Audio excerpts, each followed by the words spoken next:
Hi and welcome to another video by Get It Done Home Repairs. Today we're going to talk about a sump pump. You can hear that beeping noise? That beeping noise tells you that something's going on with the sump pump and it needs to be addressed. Before you have a use for the pump, you want to make sure everything is working. Alright, so let me take you through the procedure of what we're going to do and how we're going to resolve this problem. Alright, as you can see here, this is the one that we're talking about here. This is made by a company called the Watchdog, Basement Watchdog. This actually monitors the water inside the sump, and when it comes up to a certain point, it will turn on and pump out the water if we had a power failure. All right, but as you can see right here now, this warning noise that we're getting, it's lit up here where it says battery. And it'll tell you either the terminals are corroded or a defective battery, clean the terminals or replace the batteries. Now, there's a couple of maintenance items that you need to know about a battery here. And one of the most important things here is water. You need to periodically check the battery to make sure that the water level in the battery is up to the correct height. And the water level in the battery, you should, on the side of the box itself, on the side of the battery, it'll have marks on there where the water is supposed to be. But I'll show you that in just a minute.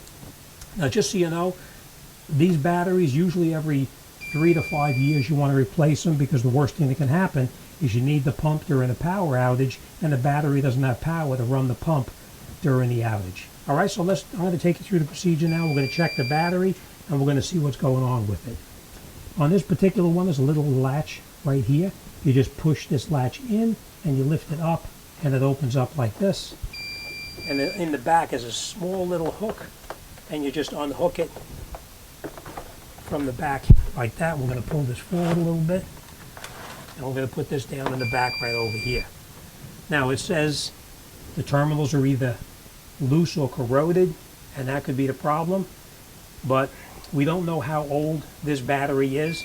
Normally when you get a battery, you want to punch out the date on here of when it was installed, because that way you'll have an idea of if it was 3 years, 4 years, 5 years down the road, because you're not going to remember. So if by chance you put a battery in, punch out the date so you know exactly when you put it in. All right, so this particular piece right here is for the water level. When the level in the battery goes low, this would light up a light up on here that would say water is low. All right, so periodically open these caps up, look inside, and see if it needs water in there. I'll take this battery out of the box so I can explain to you a little bit better how it's actually where the water level is supposed to be.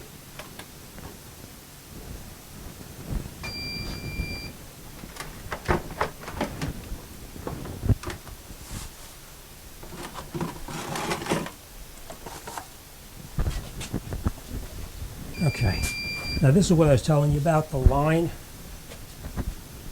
of where the water needs to be. You can see that this is the lower line and this is the upper line. The water is supposed to be up to approximately the upper line right here. When it goes down to this point here is when it will light up that thing that tells you that the water level is low. It can cause that battery not to be working properly, but we're not going to take a chance. Like I said, we don't know how old this battery is, and we're going to put a new one in so we have an idea of how long it's going to last. So let's get the new battery and we'll put it in. Okay, so now we're back from our big box store to pick up the battery. Now I know you're probably saying you could probably pick up a marine battery to do the same thing, but you really can't. You need to use this battery because we have to screw the sensor here into the battery over here. So we do need to have the same battery that came for the kit, for the Watchdog system itself. All right, now when you buy these batteries, it comes in a box obviously like this, and it does have a seal across the top. And you're supposed to remove this top right here when you're ready to fill it with the acid, which comes separate. So you need to buy the acid separate from the battery. All right? So we're just going to take this and we're going to pull this off.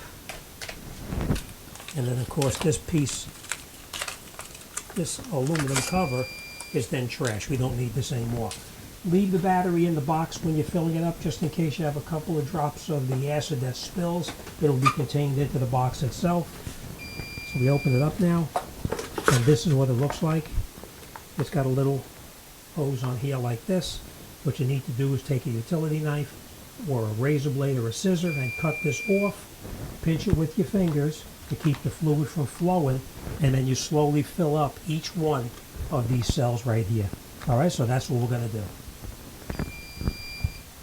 Okay, so now when you lift up the battery, you're going to find your instructions right here, especially your filling instructions is very important too. You want to fill it up according to the diagram that comes with the box itself.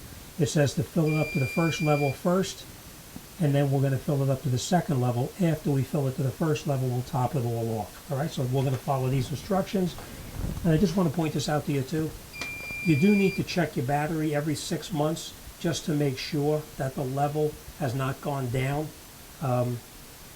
You want to check it every 6 months just to make sure the level is full. Check every 6 months. All right, so let's fill it up with acid, and we'll continue. We're going to take the tube like this. We're going to hold it like this, and then we're going to cut it off.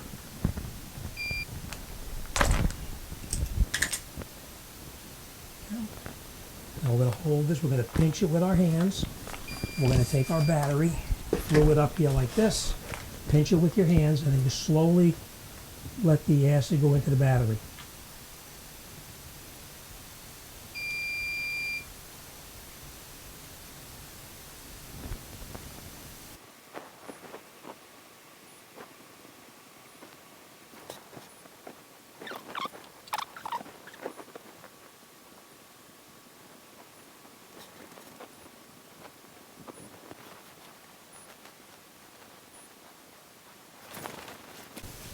Okay, so now that we initially filled each one of the cells up, we're going to lift the battery out so we can look on the side to make sure that it's filled up where it's supposed to be.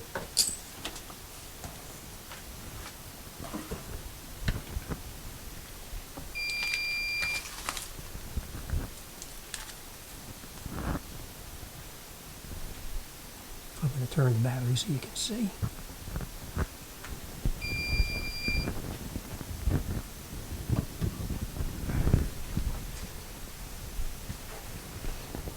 You can see where the cells are. We need to fill it up just a little bit more on each one of these to bring it up to the upper level. All right, so that's what we're going to do. We're going to fill it up to this line right here, and then we'll get ready to put it back in. Okay, so now we just dry off any of the acid that may have spilled when you were filling the battery up. Make sure it's up to the mark where it's supposed to be. And you can see it's right up to the mark right now where it's supposed to be. Next thing we're going to do is we're going to take the caps that they came with the battery, and we're going to install the caps on the new battery.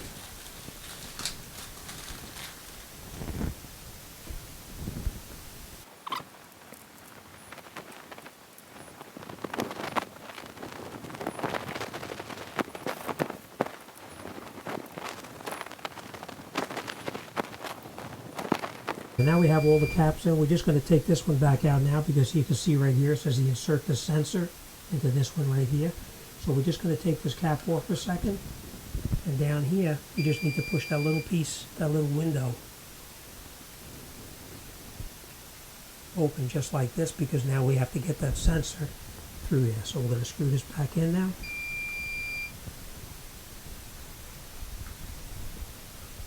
Okay, they're all tight. We're just going to move this a little bit closer now. Okay.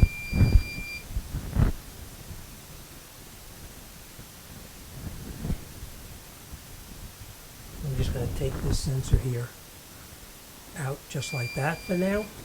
Put it on the side. We're going to loosen up this cable right here first, positive, just like that. We're going to take off the negative. Just like that. Don't use the old ones that came off. Use the new ones that came provided with the battery.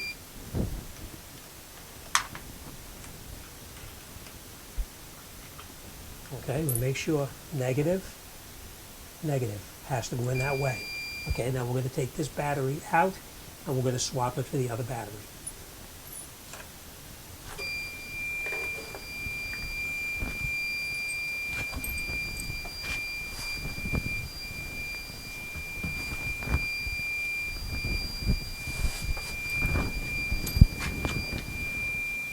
put the one back onto the negative.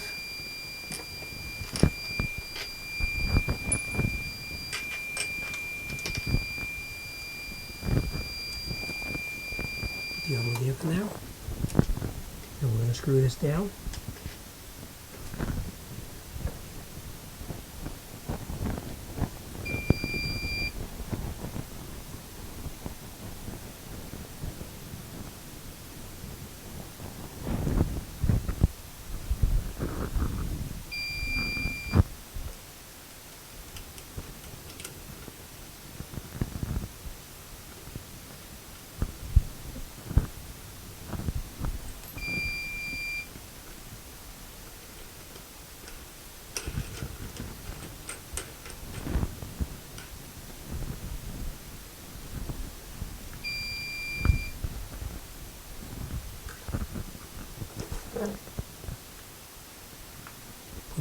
Put our new sensor back in there, and then we're going to come back up underneath here, and we're going to hit press and hold to reset.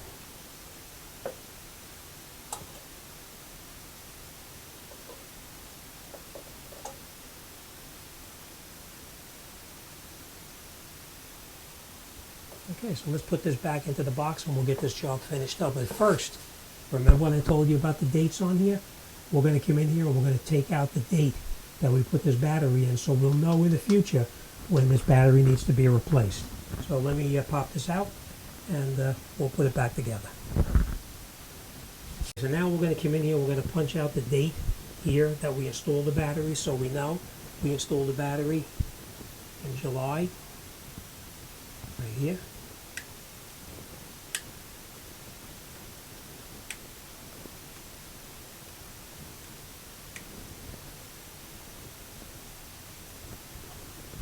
And we installed it in 21. So we're going to punch out the 1 so we know it's 2021. And that's it. So now when we look at the battery, we'll know it was put in 2021 and it was done in July. So now we know this battery, every 3 to 5 years, we'll have to replace it. All right, so let's put it back in the box and let's finish this job up. Now we're going to take our box and we're going to hold it up over here. Lift it back up, put it right in. Now you're probably saying, why is it beeping again? It's because I lifted up this sensor right here. It needs to go down back into the to the fluid, and then it's off. Let me show you real quick. See here? If you lift that sensor out of the water, or out of the acid, it lights up like that, and then we'll push it back in, and it goes out. Alright, so now we have that all put back together. We punched out our dates over here. We're going to put these down out of the way like this, nice and tight. Take our cover, put our cover back on, push it down, like that, and it's all set. And then after you finish, of course, then you hit the reset here, and it'll reset. The battery is off. Everything else here is off the way it's supposed to be. It's charging and the system is operating. So this battery pack now is ready to go, and it's ready for just in case the power ever goes out. We have, I think it says 7.5 hours of runtime on this particular battery with the backup pump. But that's it. This job is done. Make sure you dispose of your battery correctly, because you cannot throw this battery in a regular garbage. It needs to be recycled. What I would do is take it to a big box auto parts store, or take it to your local garage. They'll be more than happy to take it off your hands, because when they trade it back in, they'll get a few bucks from a recycling guy. All right, this job is done. We're on to the next. We're going to clean up and, of course, wash your hands, because if you get acid on your clothes, you're going to wind up destroying the clothes you're wearing. All right, as always, thanks for watching, and I'll see you on the next one.